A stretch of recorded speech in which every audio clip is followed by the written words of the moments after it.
우리 사도신경으로 신앙 고백 드리시겠습니다. 나는 전능하신 아버지 하나님 천지의 창조주를 믿습니다. 나는 그의 유일하신 아들 우리 주 예수 그리스도를 믿습니다. 그는 성령으로 잉태되어 동정녀 마리아에게서 나시고 본디오 빌라도에게 고난을 받아 십자가에 못 박혀 죽으시고 장사된 지 사흘 만에 죽은 자 가운데에서 다시 살아나셨으며 하늘에 오르시어 전능하신 아버지 하나님 우편에 앉아 계시다가 거기로부터 살아있는 자와 죽은 자를 심판하러 오십니다. 나는 성령을 믿으며 거룩한 공교회와 성도의 교제와 죄를 용서받는 것과 몸의 부활과 영생을 믿습니다. 아멘.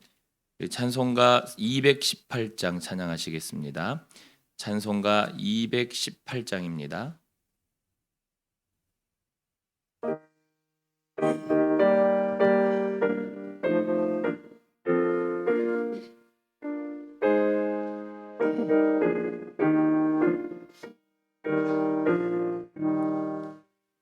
내 맘과 정성을 다하여서 주 너의 하나님을 사랑하라. 내 몸을 아끼고 사랑하듯 형제와 이웃을 사랑하라.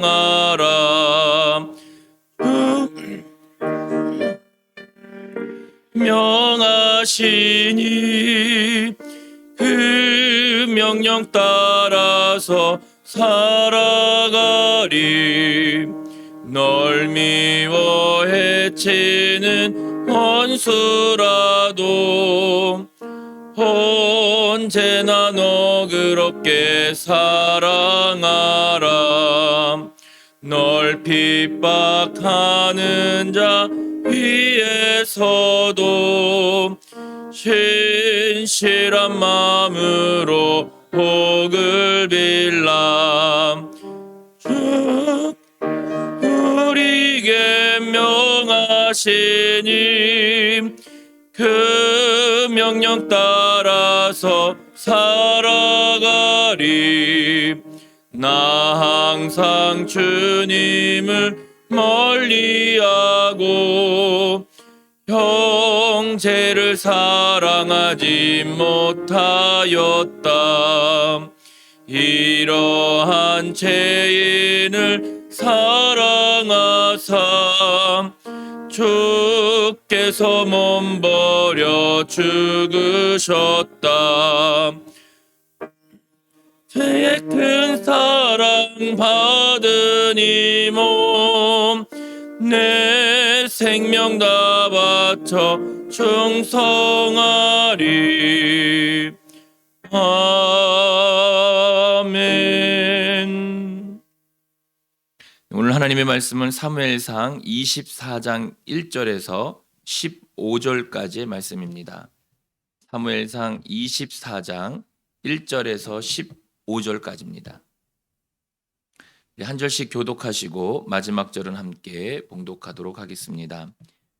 사울이 블레셋 사람을 쫓다가 돌아오매 어떤 사람이 그에게 말하여 이르되 보소서 다윗이 엔게디 광야에 있더이다 하니 사울이 온 이스라엘에서 택한 사람 3,000명을 거느리고 다윗과 그 사람들을 찾으러 드렴소 바위로 갈새.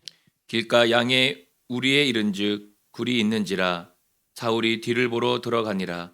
다윗과 그의 사람들이 그 굴 깊은 곳에 있더니 다윗의 사람들이 이르되 보소서 여호와께서 당신에게 이르시기를 내가 원수를 내 손에 넘기리니 내 생각에 좋은 대로 그에게 행하라 하시더니 이것이 그 날이니이다 하니 다윗이 일어나서 사울의 겉옷 자락을 가만히 베니라.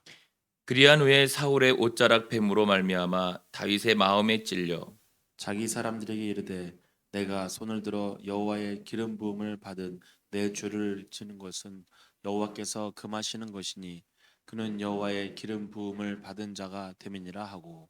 다윗이 이 말로 자기 사람들을 금하여 사울을 해하지 못하게 하니라. 사울이 일어나 굴에서 나가 자기 길을 가니라.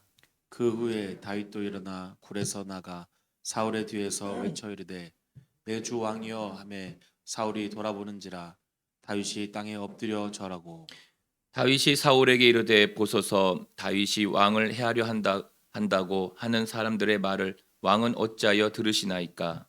오늘 여호와께서 굴에서 왕을 내 손에 넘기신 것을 왕이 아셨을 것이니이다. 어떤 사람이 나를 권하여 왕을 죽이라 하였으나 내가 왕을 아껴 말하기를 나는 내 손을 들어 내 주를 해하지 아니하리니 그는 여호와의 기름 부음을 받은 자이기 때문이라 하였나이다. 내 아버지여 보소서 내 손에 있는 왕의 옷자락을 보소서 내가 왕을 죽이지 아니하고 거독자락만 베었은즉 내 손에 악이나 죄가가 없는 줄을 오늘 아실지니이다. 왕은 내 생명을 찾아 해하려 하시나 나는 왕에게 범죄한 일이 없나이다. 여호와께서는 나의 왕 사이를 판단하사 여호와께서 나를 위하여 왕에게 보복하시려니와 내 손으로는 왕을 해하지 않겠나이다. 옛 속담에 말하기를 악은 악인에서 난다 하였으니 내 손이 왕을 해하지 아니하리이다. 이스라엘 왕이 누구를 따라 나왔으며 누구의 뒤를 쫓나이까 죽은 개나 벼룩을 쫓음이니이다. 같이 읽습니다. 그런즉 그런즉 여호와께서 여호와께서 재판장이 되어 나와 왕 사이에 심판하사 나의 사정을 살펴 억울함을 풀어주시고 나를 왕의 손에서 건지시기를 원하나이다 하니라. 아멘. 아멘. 기도하겠습니다. 좋으신 아버지 하나님 은혜를 감사합니다. 지난 간밤에도 저희들을 주님 품 안에서 편히 쉬게 해주시고 또 이 새벽에도 저희들을 주 앞에 불러주심을 감사합니다. 물을 떠난 고기가 살 수 없음과 같이 저희가 주의 은혜가 없이는 한순간도 살 수 없음을 고백합니다. 이 새벽에도 말씀과 기도 가운데 저희들을 만나 주시며 주의 성령으로 충만케 하여 주옵소서. 기도의 영을 부어 주셔서 마땅히 간구할 것들로 기도할 수 있게 하여 주옵소서. 주님께 감사의 예물을 올려드립니다. 믿음으로 또 순종으로 감사함으로 드리는 예물을 주님이 기뻐 받으시며 약속하신 하늘의 복과 땅의 복으로 충만하게 채워 주옵소서. 주의 은혜로 동의 가정들을 형통케 해주시며 그 자녀들을 축복하여 주옵소서. 예수님의 이름으로 축복하며 기도하옵나이다. 아멘. 이 새벽에도 주의 은혜와 축복이 함께 하시기를 축원합니다. 이제 오늘 본문에는 이제 다윗이 이제 사울을 이렇게 죽일 수 있는 그 기회가 있는데 이제 그 다윗이 사울을 죽이지 않는 사건이 나오죠. 두 번 다윗에게 이제 그런 기회가 있었습니다. 그런데 이제 두 번 다 이제 다윗이 이제 사울을 죽이지 않는 그 이제 사건이 여기 소개되고 있습니다. 그러니까 성경에 나와 있는 모든 사건 속에는 그 사건들의 그 인물들의 보이지 않는 마음 중심이 그 사건 속에 담겨져 있는 것입니다. 그래서 이제 그것을 우리가 이제 볼 수 있어야 되고 또 그리고 이 사건 속에 담겨져 있는 이제 하나님의 마음을 이제 우리가 여기서 이제 볼 수 있어야만 합니다. 먼저 이제 1절에 보시면 사울이 블레셋 사람을 쫓다가 돌아오매 그랬죠. 이제 다윗이 위기 일발 가운데 있을 때 하나님이 블레셋을 쳐들어오게 함으로써 이제 사울이 글로 가게 만들고 다윗을 구해주는 이제 그런 장면이 있었죠. 근데 이제 블레셋을 쫓고 난 다음에 다시 이제 다윗을 잡으러 이제 온 것입니다. 그러니까 이제 어떤 사람이 정보를 주는 겁니다. 다윗이 엔겐디 광야에 있다이다 하고 이제 정보를 주니까 잡으러 갔습니다. 그걸로 2절에 가니까 이제 3천 명을 몰고 잡으러 가요. 다윗이 이제 이쪽으로 또 반대로 도망한 것입니다. 그러니까 또 이제 거기 있다는 것도 그걸로 쫓아가고 막 이렇게 이제 도망 다니고 이렇게 쫓겨다닌 것입니다. 이제 그러다 보니까는 이제 다윗이 이제 궁지에 몰린 거예요. 몰리니까 이제 미처 피하지 못하고 이제 굴로 숨은 것입니다. 이스라엘의 그 광야에 가면은 굴이 굉장히 넓은 굴이 있어요. 우리식으로 생각하면 뭐라 그럴까요? 무슨 이렇게 종류석으로 된 그런 굴 여행 가잖아요. 무슨 갑자기 생각이 안 나네요.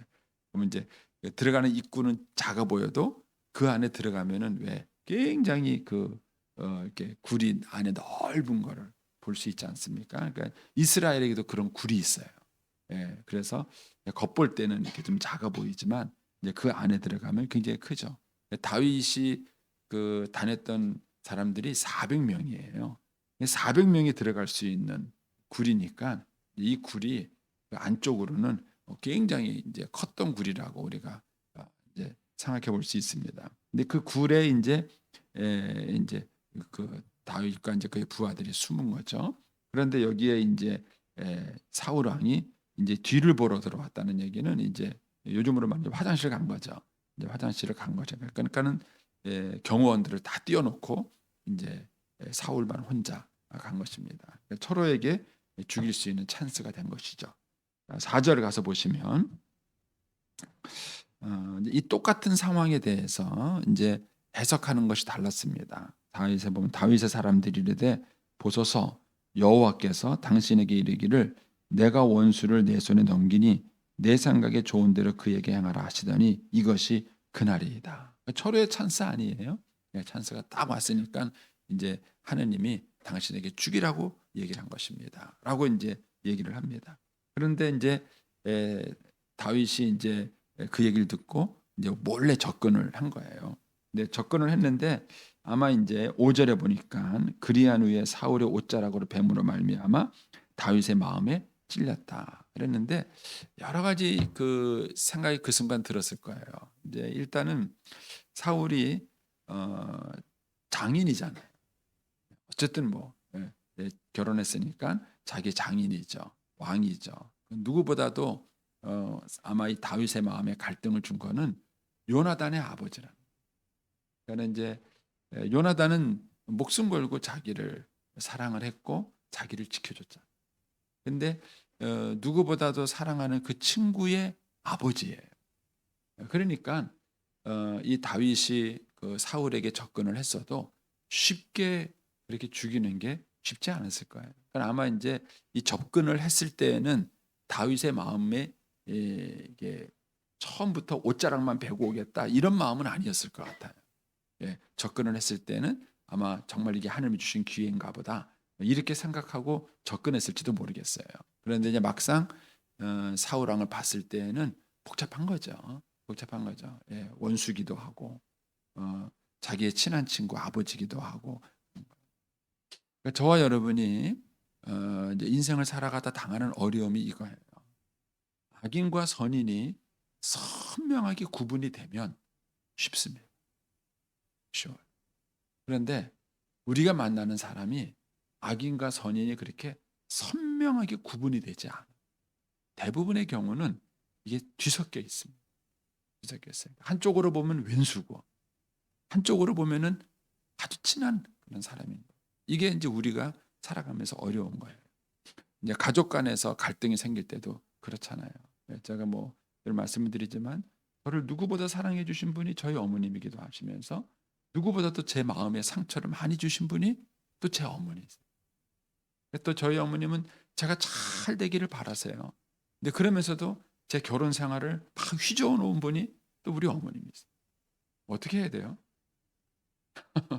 죽여요, 살려요? 근데 이게 참 어려운 거예요. 우리가 이게 어떤 이렇게 삶의 과정 속에서 이제 부딪히는 대인관계에 어려움이 있다면 이 부분이에요. 악인과 선인이 선명하게 구분이 되면은 오히려 갈등이 없습니다.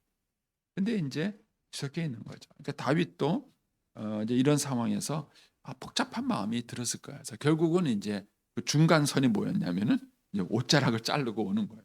처음부터 그런 마음 없지만 이제 옷자락만 싹 자르고 이제 온 거죠. 조금은 소심한 복수를 한 거죠. 그렇죠. 소심하게 조금 복수도 하고 그 다음에 이제 온 거예요. 저는 이제 요 뒤에 있는 사건과도 연결시켜 보지만은 만약에 다윗이 이 첫 번째 시험에서 처음부터 사울을 죽일 마음이 없었고 난 절대 사울을 죽일 수 없다. 처음부터 이런 마음을 품고 가서 내가 이제 왕을 죽일 수 있었지만 죽이지 않았다는 그걸 보여주기 위해서 내가 처음부터 옷자락만 베고 오겠다. 이렇게 마음 먹고 왔으면은 이런 일이 저는 한 번만 있었을 거라고 생각을 해요. 그런데 이때 다윗의 마음에는 그렇게 선명한 마음이 없었어요. 그래서 하느님이 다윗의 마음을 한 번 더 테스트한 거예요. 그래서 사울을 죽일 수 있는 기회를 한 번 더 준 겁니다. 근데 두 번째 기회에서는 다윗이 확실하게 마음을 정했어요. 내가 이 사울을 죽이지 않는다는 마음을 확실하게 정한 거예요. 예. 그러니까 저와 여러분에게도 이런 갈등 상황이 왜 자꾸 벌어지느냐 하면은요. 우리 마음이 중심이 하나님 보시기에 합격점이 아닌 거예요. 합격점이 아니에요. 예, 저도 이제 목회하면서 마음을 상하게 하는 사람을 참 많이 만났어요. 그리고 이제 하나님께 기도도 많이 했어요.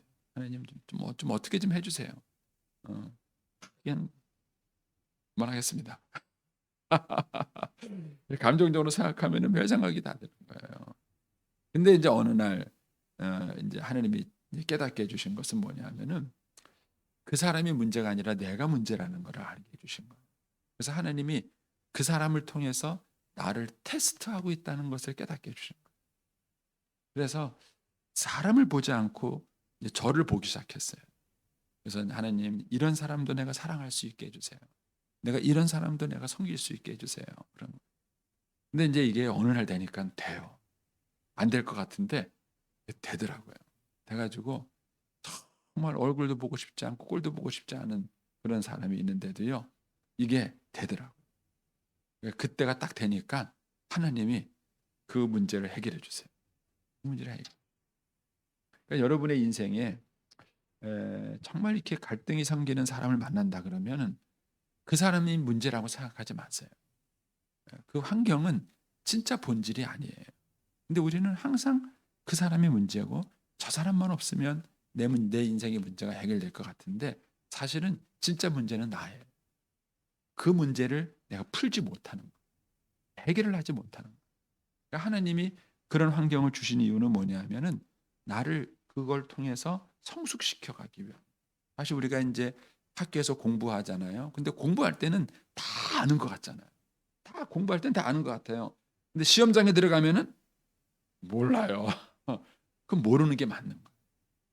모르는 게 맞는 거예요. 그 사람이 확실하게 배웠고 그 문제를 이해를 했으면은 시험장에 가서 그 문제를 풀어야 돼. 그 문제를 이해하고 풀어야 되는 거예요. 그런데 공부할 때는 다 아는 것 같은데 문제를 보니까 모른다. 그럼 모르는 거예요.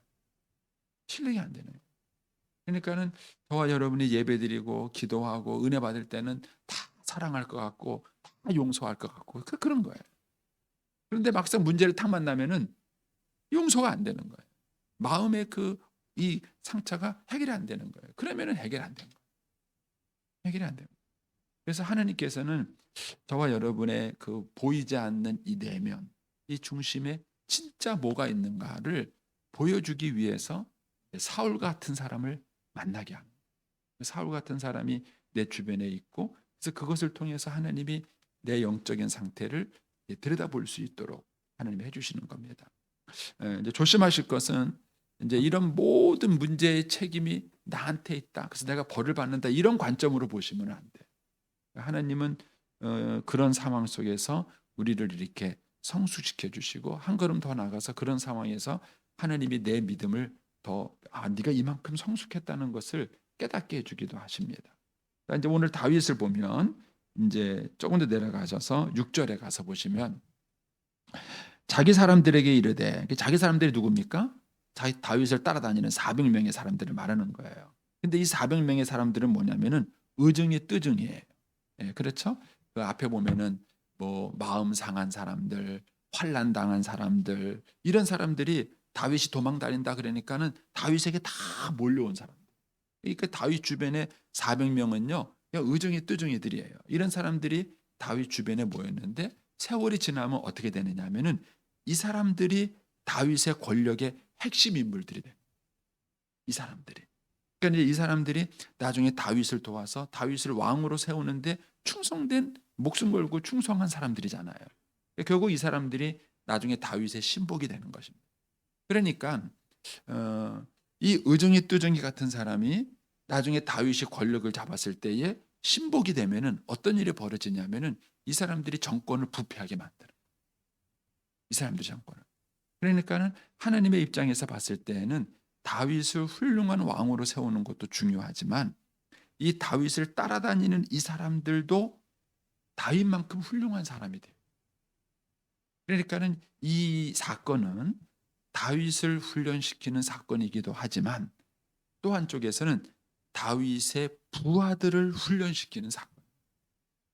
여기서 이제 6절에 보시면 다윗이 이렇게 말하죠. 자기 사람들에게, 자기 부하들에게 뭐라 그러냐면 내가 손을 들어 여호와의 기름 부음 받은 내 주를 치는 것은 여호와께서 금하시는 것이다. 그는 사울은 여호와의 기름 부음 받은 자다. 이렇게 말해요. 그러니까는 다윗이 이 상황에서 누구보다 그들이 잘 알아요. 다윗이 사울 때문에 어떤 상처를 받았고, 그리고 사울 때문에 지금 막 도망 다니잖아요. 그걸 같이 따라다니잖아요. 그러니까 사울하고 같이 고생을 하면, 다윗과 같이 고생을 하면서 사울 때문에 받는 그 다윗의 피해, 그 마음, 이거를 이 사람들이 누구보다도 잘 아는 거예요. 그런데 이런 상황에서 이 다윗이 하나님을 생각하는 거예요. 하나님을 생각하고 하나님의 관점에서 이 문제를 바라보고 하나님의 관점에서 이 문제를 해석하는 거예요. 이거를 다윗의 부하들이 다윗을 평생 따라다니면서 본 거예요. 그래서 이 사람들이 나중에 다윗에게 충성하는 사람들이 되는데 누구 때문이냐면은 하나님 때문이에요. 그래서 이 뒤에 가서 이 다윗이 자기 아들 압살롬에 의해서 배반당. 근데도 이 사람들은 다윗의 충복이 돼요. 왜냐하면 그들의 마음속에 다윗처럼 하나님이 있었기 때문에. 근데 이것이 굉장히 중요한 이유가 뭐냐면요. 여러분들이 가정에서 부부 싸움 할 수 있어요. 근데 그 부부 싸움을 할 때 애들이 뭘 보냐는 거예요. 애들이 뭘 보냐. 그때 엄마 아빠가 부부 싸움을 하면서도 하나님을 생각하는 걸 늘 옆에서 애들이 지켜보면은 부부 싸움 한 게 문제가 아니에요. 애들이 그걸 통해서 뭘 보냐면은 우리 엄마 아빠의 마음에는 정말 하나님이 계시고 하나님을 저렇게 경외하는구나. 하나님을 저렇게 두려워하는구나. 그걸 애들이 배워. 그런데 애들이 엄마 아빠 싸울 때 하나님을 전혀 느낄 수가 없는. 그러면 아이들에게 신앙의 계승은 안 되는.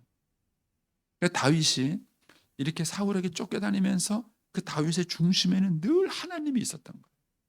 그래서 사울을 바라보면서 하나님의 관점으로 바라보고 하나님의 관점에서 고민하고 해서 그랬다. 이거를 그 밑에 있는 부하들이 배우고 다윗의 리더십을 이렇게 해서 그들이 이제 배워가면서 이들도 나중에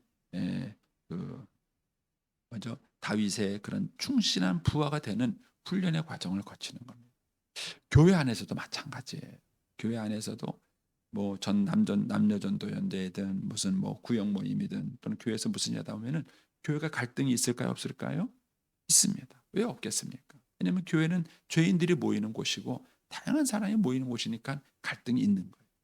근데 이럴 때 장로, 권사, 안수 집사가들이 중요한 이유가 뭐예요? 항종직들이 중요한 이유가 뭐예요? 이때 그분들이 하나님을 생각하는 모습을 보여주셔요.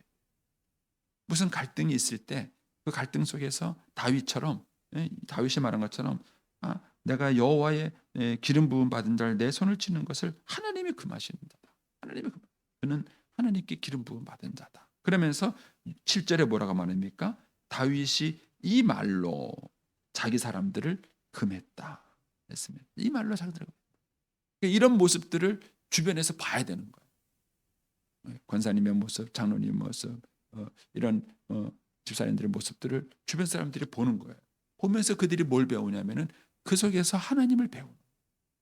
거기서 하나님을 배우고 믿음으로 살아간다는 게 뭐냐? 이거를 그들이 거기서 배우는. 그러니까는 이 사건이 다윗에게는 참 고통스럽고 힘든 사건이기도 하지만 또 다른 면에서는 다윗의 중심에 하나님이 있다는 것을 보여주는 것이고 또 다른 면에서는 부하들에게 하나님을 어떻게 경외하며 섬기는가를 지금 다윗이 자기의 온몸으로 보여주는 거죠. 무엇보다 이 다윗에게 참 놀라운 것은요. 하나님에 대한 피해의식이 없어요. 여러분 생각해 보세요. 내가 하나님을 이렇게 목숨 걸고 믿었는데 자꾸 내게 어려움이 있으면 우리는 자연히 하나님께 대한 피해의식이 생겨요. 하나님 어떻게 이러세요? 나한테 왜 이러시는 거예요? 뭐 때문에 나한테 이렇게 이러세요? 그래서 하나님께 원망이 될 거예요. 그런데 다윗은 여기에서 하나님을 원망하는 마음이 없어요. 오히려 하나님을 경외하고 있어요. 그래서 하나님에 대한 경외 때문에 사울을 죽이지 못하는 거예요. 그러니까 이 모습이 부하들에게는 믿음이 뭔가를 보여주는 거예요. 참된 믿음이를 보는 거예요. 그러니까 다윗이 섬기는 하나님은 정말 살아계신 하나님이구나 하는 것을 이제 이 속에서 이제 부하들이 자연스럽게 이제 배워가는 것이죠. 자, 그러면서 이제 8절부터 이제 15절에 가면은 다윗이 말한 내용을 통해서 다윗의 마음이 드러나요. 근데 여기서 다윗의 마음이 드러나는데 이제 다윗은 첫 번째 있었던 마음이 뭡니까? 10절에 가면은 다윗은 하나님이 세우는 권위자를 신뢰했어요. 10절에 오늘 여호와께서 굴에서 왕을 내 손에 넘기신 것을 왕이 하셨을 것이니이다. 어떤 사람이 나를 권하여 왕을 죽이라 이렇게 말을 했습니다. 그러나 나는 왕을 아껴서 말하기를 나는 내 손을 들어서 자 그다음 뭐라고 하니까 내 주를 해하지 아니하니 그는 여호와의 기름 부음 받은 자이기 때문입니다. 이렇게 말을. 이게 다른 거예요. 이제 새벽이라서 제가 길게 말씀을 못 드리지만은 어떤 부분은 이제 부부 싸움을 막 했어요. 부부 아버지가 평상시에 막 이렇게 술도 먹고 뭐 가정에 성실하지 않은 분이에요. 이제 그날도 이제 아버지가 똑같이 술 먹고 들어와서 집에서 이렇게 행패를 부려요. 그러니까는 이제 아들이 이제 화가 난 거예요. 아버지 뭐 하시는 거냐고. 맨날 술이나 드시고 집에서 왜 이렇게 행패 부리시냐고. 엄마는 왜 괴롭히냐고. 그래서 이제 편을 들은 거예요. 다 큰 아들이. 그러니까 이제 아버지가 뭐 이놈의 새끼 버릇없다고 이제 아들을 때리려 그러니까는 아들이 아버지 손을 탁 잡는 거예요. 이미 아들이 큰 거죠. 그러니까 이제 사춘기에 들어선 아들을 이제 아버지가 이길 수 없는 거죠. 여러분이 그런 상황이 벌어지면 어떡하시겠어요? 마음속으로 고소하다. 이런 생각이 드세요. 근데 이제 이 어머님은 그렇게 하지 않아요. 그냥 그 상황에서 누구 편을 들었냐면은 자기 남편 편을 들은 거예요. 자기 남편 편을. 그러니까 이때 아들이 굉장히 충격을 받았다. 나중엔 안 얘기지만 엄마의 행동이 처음에 이해가 안 된 거예요. 맨날 아버지 때문에 힘들어하시고 눈물을 흘리시고 슬퍼하시고 그러시던 분이 왜 그런 상황에서 아버지 편을 들었는지를 자기는 그때는 이해가 안 됐다는 거예요. 시간이 지나면서 이 아들이 아는 거예요. 그래서 이 아들이 자기 엄마한테 뭐라 그러냐면은 그렇게 얘기하는 거예요. 그때 나한테 존경할 수 있는 아버지를 만들어 주셔서 고맙습니다. 이렇게 얘기해요. 우리가 한 가지만 보는 거예요. 한 가지만. 맨날 술이나 처먹고 와서 괴롭히고 나를 괴롭히는 이런 사람으로 남편을 보면은 죽일 놈인 거예요. 그런데 그런 사람이기도 하지만 동시에 이 아이는 누구냐면 내 아이의 아버지예요. 그거는 부정할 수 없어요. 어떻게 그걸 바꾸겠습니까? 천륜을 바꿀 수 있는 게 아니잖아요. 그런데 우리가 한 가지 관점으로만 바라보게 되면 한쪽으로는 상처를 받는. 저도 저희 어머님이 맨날 저희 아버지 때문에 힘들고 원망 얘기는 했어요. 저도 그래서 아버지 미웠어요. 죽이고 싶도록 미웠어요. 근데도 외로운 순간에 가면은 저도 아버지가 필요해요. 저도 아버지가 있었으면 좋겠어요. 그런데 제가 있었던 아버지는 늘 우리 어머님이 보여준 제 아버지는 왼수 같고 그냥 무능하고 그런 아버지의 모습만 보여준 것이죠. 그러니까 한 가지만 생각한 거예요. 근데 다윗은 이 순간에 보는 거예요. 이 사울은 하나님이 기름 부은 자다. 그러니까 나를 죽이려는 왼수, 미친 정신병자 같은 놈, 내가 충성을 해도 그냥 배은망덕하게 나를 죽이려는 놈 이렇게 바라보지 않은 거예요. 물론 그 감정도 다윗에게는 있었겠죠. 근데 그 감정만 바라본 것이 아니라 궁극적으로 다윗이 결정을 할 때 마지막으로 바라본 거는 하나님이 기름 부음 받은 자다. 이 눈으로 바라본 거예요. 이거를 지금 부하들도 배우는 거예요. 두 번째는 뭐냐면은 이제 12절에 가면 여호와께서 나와 왕 사이를 판단하사 여호와께서 나를 위하여 왕에게 보복하시려니와 이런 얘기를 해요. 15절에도 가면은 그런즉 여호와께서 재판장이 되어 나와 왕 사이를 심판하사 나의 사정을 살펴 억울함을 풀어주시고 이렇게 말을 해요. 그러니까 다윗은 뭘 믿었냐면은 하나님의 재판을 믿었어요. 하나님의 평가를 믿었어요. 그러니까 이 상황에서 하나님은 살아계시고 살아계신 하나님이 반드시 역사하실 거라는 걸 믿은 거예요. 그런데 우리는 못 믿죠. 그걸 믿기 전에 내 힘으로 해결하는 거예요. 내 힘으로 이 문제를 해결하고 그러는 거예요. 그래서 아내들한테 제가 그런 얘기하지만은 남편에게 순종하다가 어느 정도까지 순종이 되잖아요.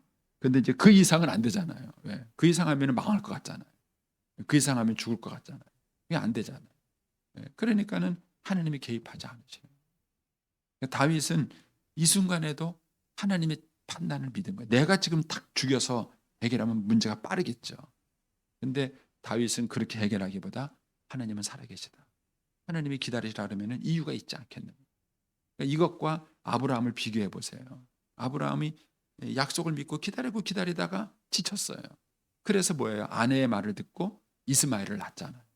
이스마엘을 낳고 난 다음부터 계속 문제가 생긴 거예요. 가족 문제가 생기고 갈등이 생기고 계속 어려움이 생긴 거예요. 그러니까는 우리가 하나님을 기다리지 못했을 때 그런 문제가 생기는 거예요. 다윗은 근데 이 순간에 하나님을 기다린 거예요. 하나님이 재판장이 돼서 나와 왕 사이를 판단하실 겁니다. 나는 그때까지 기다리겠습니다.